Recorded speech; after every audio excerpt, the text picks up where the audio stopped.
to Criticaleye's podcast, Leadership with New Horizons. My name is Marc Barber, Director of Content at Criticaleye, and I'll be talking today to Matthew Blagg, Criticaleye's CEO, about some of the big issues for human resources directors, chief executives, and senior leaders in these unsettling and uncertain times.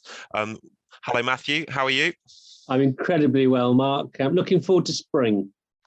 Yeah, I think we all are, aren't we? It's not quite sprung, but it's hopefully here soon. It's chilly this morning, I will say.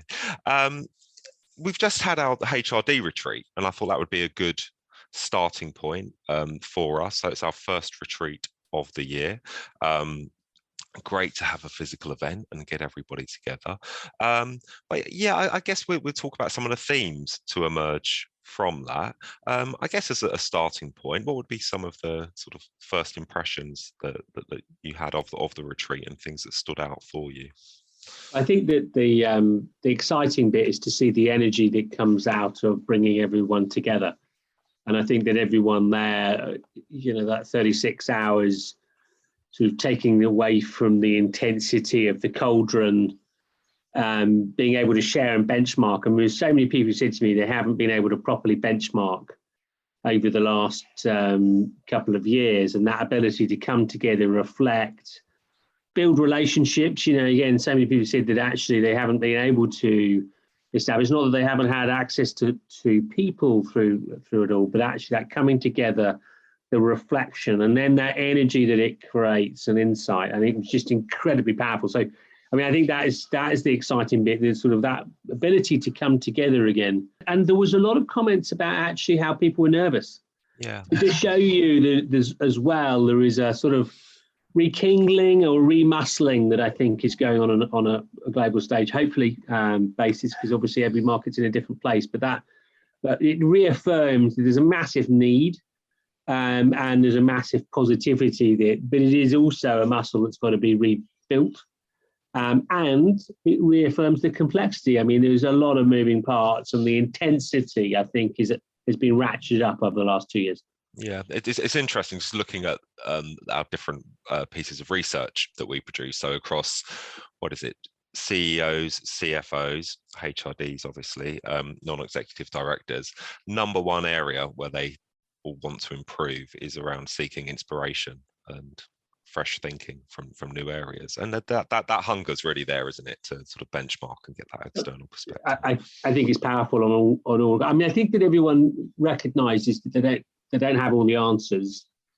I think in some ways you've had to follow the scenario in the last 2 years. Now I think there is this transitioning element, and there remains a lot of ambiguity, but you can have those external reference points, the need to benchmark, the need to openly share in a more traditional way, balanced with obviously the speed of execution that we've been able to all benefit from in terms of the virtual environment. That combination piece is really getting exciting. And obviously we had a virtual world at the HRD retreat, so we had people dialing in from around the world. And that is the huge positive, that combination of the huddle and immersive experience internally, whereas access to things virtually when you're on the run. And that's the paradigm we're now all in. There was that interesting opening session, wasn't there, where we had a panelist from Asia, obviously joining virtually, and there's just real commonality around we need to get flatter structures, faster decision making, need to get the culture right, the needs to drive high performance. And you could weave that through a lot of the sessions, couldn't you, in regards to where businesses were needing to focus? Yeah, I think that's the point. There obviously are variance elements, and obviously Absolutely. We've had some more issues that have emerged, sort of, or are emerging as we speak. But the element of COVID, to a certain extent, there is a more levelling field coming through, and there's a levelling field in terms of industry and an area and size of business. So it feels a more common environment now where the complexity is more common, and there is a leveling out that's happening, which I think is exciting. I think we're beginning to get towards that, the excitement around sort of the opportunities that and embedding them, and that feels really the opportunity going forward. Yeah. Okay. So, I mean, we will look at the sort of geopolitical and socio-economic landscape as well, and some of the concerns that are now on everyone's radar. You would say. I mean, when we were talking earlier, it's. I mean, from my perspective, I think there's an interesting pattern emerging where you had real uncertainty around customer behaviours, and I feel like companies have a better sense of their data points and behaviors, and they're more comfortable on that. I think where you're increasingly seeing real focus is on getting your operating model to fit your cost structure. So the price points, margins, budgets are getting blown away in some sense. So that has to be looked at closely. And then you've got the workforce. And again, this was looked at through different lenses across the 2 days at the HRD retreat. And there's a sense of in my mind, it's almost like a lockdown hangover. What are short-term behaviors that, okay, they will adjust and it will be like it was before. But what are some of those longer term trends, and what does that mean for the culture of your organization? And I mean, there's a real difference, isn't there, in how companies are addressing that? There's a real difference, and there isn't a right answer, and probably that's true. That's always been the case. Again, I mean, some of these elements are, I mean, how they manifest is different, but there's massive variety about how you maximize things. I think what you're seeing though is that the complexity of the people agenda is far greater today than it would have been 3 years ago. The long-term trends are clear in terms of technology means you can do anything anywhere. And so that creates sort of huge positive opportunity. I think you then got to blend that with the sort of being, the element of being a part of something, and that culture piece is the really difficult sticking point. And then you've got to weave through that a huge amount of mental health issues, which I think that are pervasive and are, your term, the hangover, the element of the trauma after or going through trauma, and I think is there, and I think everyone's working through that in a different way. And obviously on the backdrop of that, we've got some of the more traditional pressure points coming through in terms of, in cost inflation and the supply chain issues, which is going to put pressure on margins, which also means probably pressure on the people agenda, which will be an interesting challenge for leaders and HR directors, how they get that progressive culture at the same time as tightening up performance metrics. Yeah, I mean, you definitely saw, I thought that where organizations can automate, they're looking to make processes more efficient, and they are seeking to invest in that. I think, like you say, purpose was constantly referred to, and then it's knitting that together, isn't it? So there was a good example of how remuneration and comp is being tied into ESG targets, and again, that's an increasing conversation, and again, it's trying to knit those two together. That was definitely a sort of a common theme to emerge, but also how complex that is as well.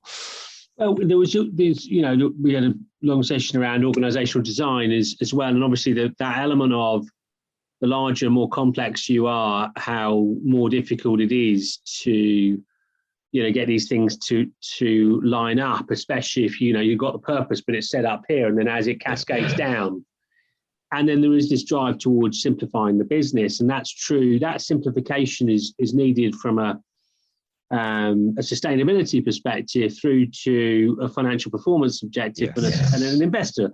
To a certain extent, that there are the core themes are quite consistent around expectations. I think the element of getting it all lined up is not easy. Which I think was going to bring me on to my next point, because it's where, and again, I think this is natural. There's nothing necessarily sinister here because it is difficult. But there were a couple of polls that stood out for me during the day. So one was asking, is the agility and pace of decision making demonstrated in your organization during the pandemic sustainable in 2022 and beyond? That was effectively split 50-50, 49% yes, 51% no. And I'll just come on to the second poll because I think they interlink.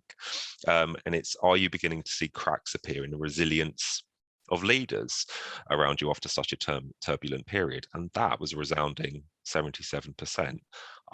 It's pace, isn't it? It's pace, and then it's resilience. Yeah, the interesting thing about that question about decision making, it would be interesting to say, would you like to see it stay at that pace? Because speedy decisions have got not necessarily a good thing, is it? I mean, it's so there's this interesting thing about, I think everyone buys into fast decisions if they're the right ones. It's if they're the wrong ones. And I think one of the things within that, I think it's the combination of the ability to make fast decisions and then row back from them that is really important. And that's where, if you take entrepreneurial businesses, are so strong, because actually they're quick on decision making, but actually they don't mind failure. And fail fast, reposition. I think that's where large organizations have got this balancing act, because fail fast when you're big, structured organization where the shareholders are looking for certainty and dividend plays, it's quite difficult. And so you've got these contradictory points, and with the pressure points in terms of cost inflation, I think it can make you play safe on decision making. And I think understanding the complexity and how that decision rolls out in a different market, in a different jurisdiction, does, I think, naturally bring those decision makings back into a more complex one. But that's a really difficult balancing act. Yeah, it is, isn't it? And again, I mean, as you were talking there, I was just thinking about how, I mean, you are seeing M&A transactions fall over, aren't you? And if you think around the narrative that you build around M&A, for that to happen, that can be quite difficult to manage internally. And I guess that's an example, isn't it, of where you do have to. Well, if you look across Criticaleye's work in terms of the executives that we work, I think that you can certainly see there's more complexity now and more nuance to the work that we're doing, where it shifts very fast. Where, you know, yes, there's a business, there's divestment, there's a leadership, but actually then it falls over and you've got to rekindle and align. And I think it's that speed of movement is, I think, incredibly brutal.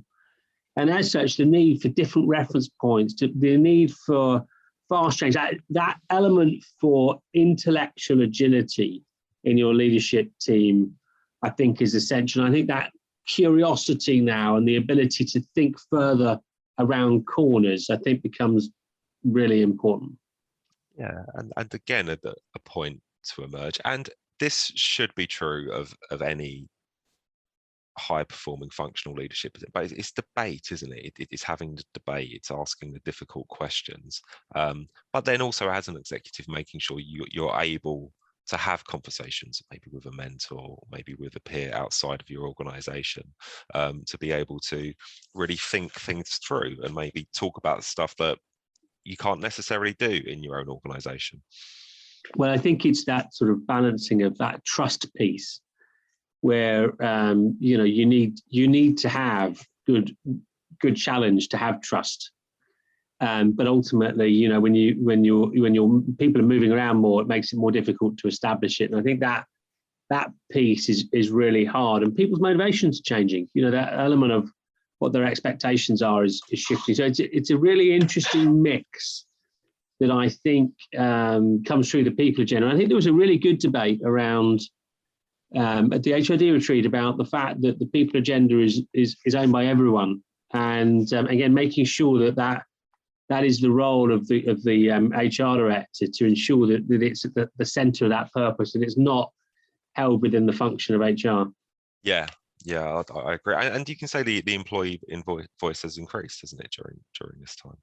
Well, there's no question. I think that the converse side to that is, you can argue any CEO knows that they're under more pressure, and they're more challenged than they ever were before. And I think that's a good thing. I mean, I think that you go into those roles and you expect it, and I think that your people have a right to be able to push and challenge, and they can now. And I think that's great. And I think that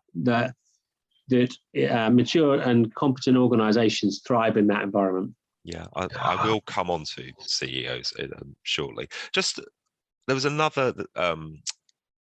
question, well, actually it was a word cloud that we put to attendees, and it was asking them to describe the energy levels within the organization.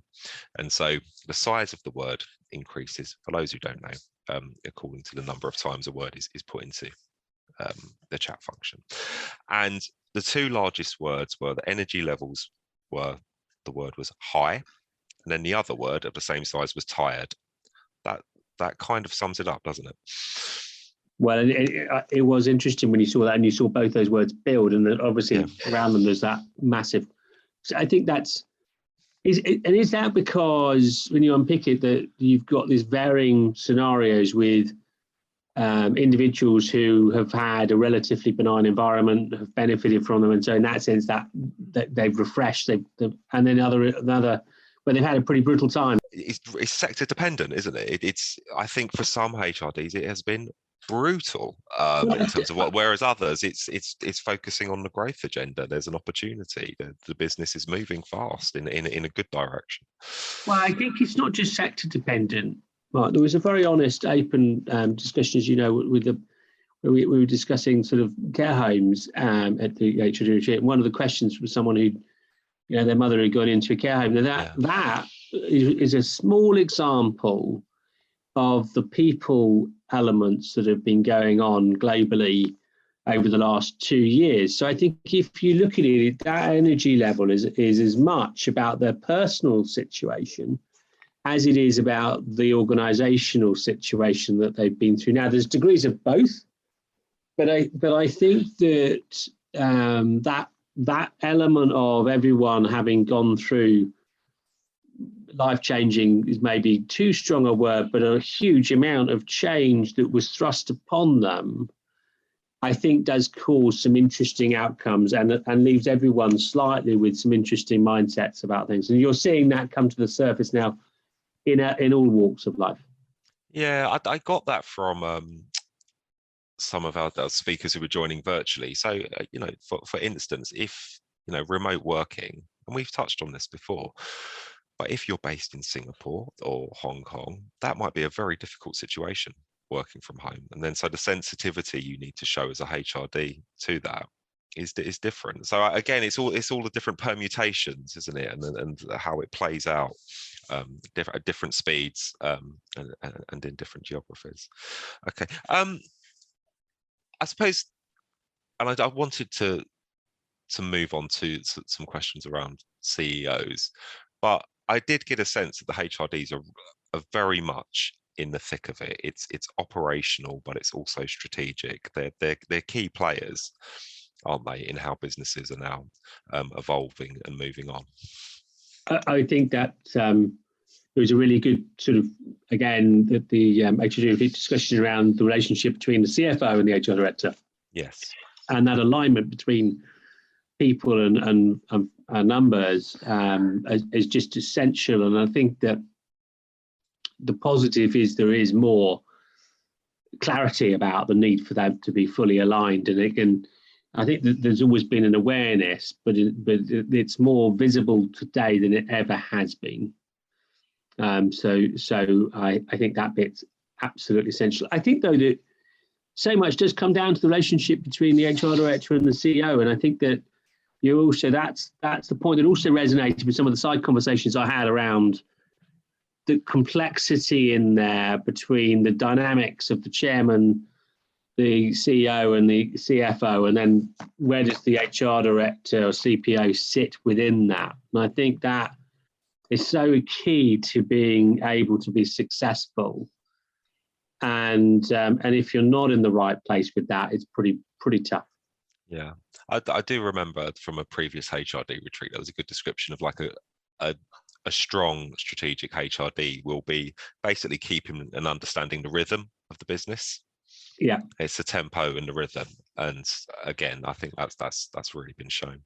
I mean, on that CEO question, I mean, are you seeing CEOs coming under more pressure in this environment? Because I was taking a look at some of our NED research that's come out this week, and over 30% of chairs and NEDs are expecting to replace the CEO over the next 12 to 18 months. Why do you think that we're at that point? What do you think's driving that? Well, I think that, yes, I do think CEOs under more pressure. I think tenure is probably reducing down. I think there's lots of reasons for that. I think boards are changing faster. If you look at rotation on boards, I think there's a lot of change coming through, which I think is a good thing, and that creates different optics. I think that you've got CEOs who are situational. There's a degree of change. I think there's a number of CEOs who looking at it and feel that it's time to step out. I think that so you've got that natural change. It's a great time to go plural, and you're seeing a lot of people make life choices that are different to the ones before. I think conversely, we've got more technology embedded in the business models than ever before. So the skill sets that you're looking for as a board probably shift a little bit. And then you've obviously got the performance elements where you've got, for whatever reason, CEOs who might have been seen to have survived, but ultimately, are they thriving? And so the refreshment element, it's much easier to think I'll put someone new into the role to re-energize. So I don't think there's one element that comes through, but there's certainly more pressure on CEOs today than there would have been 3 years ago. I think that the inflationary pressure makes it, there's more scrutiny, and obviously the geopolitical stuff will only accelerate that. So it's a number of different things, but it is certainly an environment where the succession piece is very visible in the boards that we're working with and the executives we're working with, and the skills shift, I think, is more visible in all sides. It's interesting you say that, and I'm not sure you've had a chance to look at these, so this isn't pre-planned, but 41% say they expect it to be an internal appointment, right, which is up from 21% on last year, which does back this up, doesn't it? That they are looking at succession, they are looking within the organisation. I mean, that's positive, isn't it? So they're thinking longer term about the pipeline of talent within. Well, as you know, Mark, we're a massive believer in that internal succession should be key, and I think that should be through the organisation. What's the message through the organisation if everyone thinks that the top role will be found elsewhere? I mean, it's so that is exciting. I think that there is a need. I think you are also recognising that you've got to invest talent underneath the exco, because you've got to have stronger bench strength. I think that you are seeing faster movement of people, and so that need to invest and develop people is more visible today in the boardroom than it ever has been. It's that support, isn't it? And again, this to tie it into the HRD retreat when we talked about talent, that absolutely was the theme to emerge, wasn't it? It's okay. If you're thinking long term about your organisation, how are you looking at the leaders? How are you identifying them? How are you thinking about the diversity, the mix that you need? It does feel like that message is starting to land more. Well, I think that it's essential. And I think everyone knows that it takes time to build leaders. Yeah. And so you have to prepare. And I think that that need to continually refresh. And I think it's one of the areas that the board is very focused on. And I think that there is push on CEOs to make sure that they really are empowering people to come through, be given wider responsibilities to change things around a bit. And I think that's hugely positive. Yeah. I mean, it's absolutely with the work that we do, an area that we focus on. Okay. We touched on it at the start, and we've mentioned it a couple of times. The wider economic landscape. I mean, obviously, there's the situation in Ukraine, which is terribly sad and concerning. But in terms of that sort of wider geopolitical and socio-economic landscape, companies it's going to force companies, isn't it, to sort of look more tightly at their cost base and how they're planning for the future and where they're looking to invest. Are you seeing that happen already? Well, I think there's a number of things to point out here. And at the end of the day, if you take the HRD retreat started on the day that Russia invaded Ukraine, and so it was just evolving. It's too early to say what the implications will be, and I won't speculate on all of that. What you can state is that there were three core issues at the beginning of the year that were going to play out. One was the COVID element, the displacement of that, which was significant, which in any year would be a lot to cope with anyway. Secondly, the supply chain components were still in a mess, and that would be a difficult thing to cope with in any environment. And then the third thing is the inflationary pressures, which then would rolling into interest rate increases in most markets other than China. Well, those were there before, they're now probably heightened. So that does mean that the economic landscape will be choppier. You'll see, if you're on the markets, much more variance in terms of pricing. You'll see more risk associated with refinancing. We know several private equity deals have fallen over recently, which are linked to those things. Now, again, I'm not going to have a crystal ball, but I think as such, what was already going to be a tightening environment will be, that trend will probably continue. And so within that, there's huge opportunity, because obviously that every change creates different opportunities. It means that, again, the reinforcement of simplification of your business will only be even more focused. I think that the element of alignment through your organization is going to be more important, and the sense of purpose and being a part of something will be key. And so I think that the people agenda will be absolutely essential. And that so within that, I think it just reiterates the need for world-class leadership. Okay. Any final thoughts, Matthew? I'll wrap it up there, conscious of time. But no, I mean, I think that the point, which again, to reiterate from the HRD session last week, is that need for leaders to recognise their role in creating the future. And that's the exciting bit. That positive energy of empowerment is the bit that I think is really exciting for leaders over the next 12 months. And that's the bit that I think we've all got to focus on, Marc.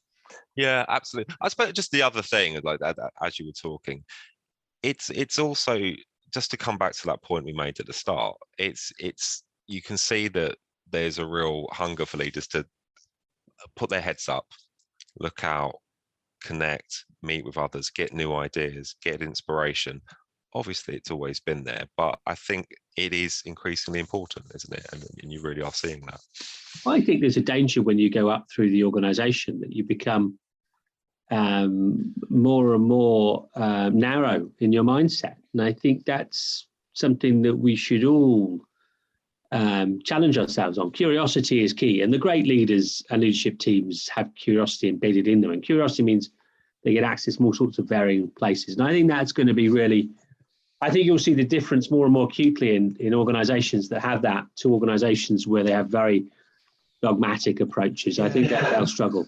I mean, I've heard a lot about the dangers of groupthink, and I think because you're more vulnerable and at risk as a business now with that, aren't you? So you do have to have those different perspectives and that diversity of thought.